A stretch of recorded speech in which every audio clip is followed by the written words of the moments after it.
Совершенно разные люди, независимо от пола, возраста, богатые и живущие за чертой бедности, могут попасть в наркотическую зависимость. Но потом все эти истории становятся похожими, как две капли воды.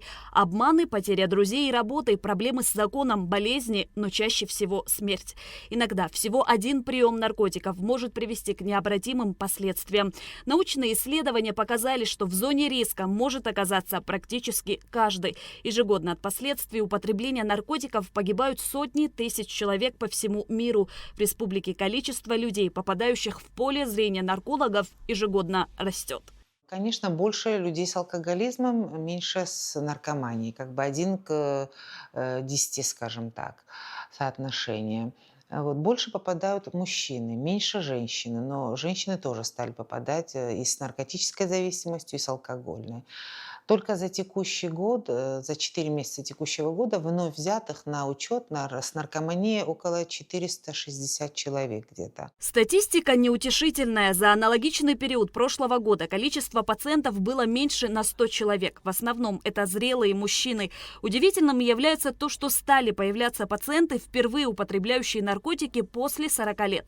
Это нетипично для общей картины, говорит главный нарколог республики Ирма Ануа. Также увеличивается число женщин, злоупотребляющих наркотическими веществами.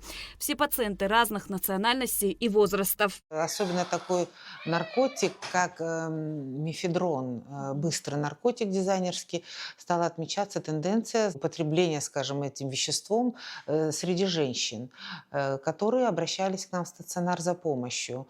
Иногда употребление этого наркотика в дальнейшем переходит в прием других наркотиков, сменяют один наркотик на другой. Разрушается психика человека прежде всего. Очень быстро развивается зависимость. Борьба с этим злом не сводится к краткосрочному курсу стационарного медикаментозного лечения. Лечение заключается именно в длительной реабилитации. До года человек должен находиться в среде изолированной, где проходит реабилитацию, чтобы потом смог уже жить в обществе. В большинстве случаев так. Есть, конечно, исключения. Вот у меня сейчас пациентка наблюдается, которая амбулаторно лечится, приходит на консультации, принимает препараты. Уже 1,5 года она в трезвости, но это очень тяжело. До сих пор она на медикаментах, консультируется постоянно.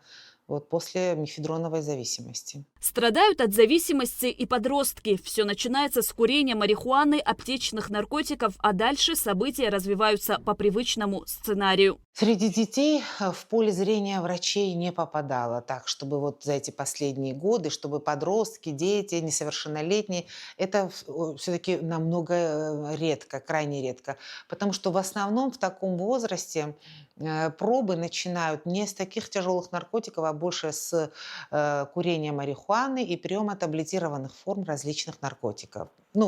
Аптечных наркотиков, так мы их называем.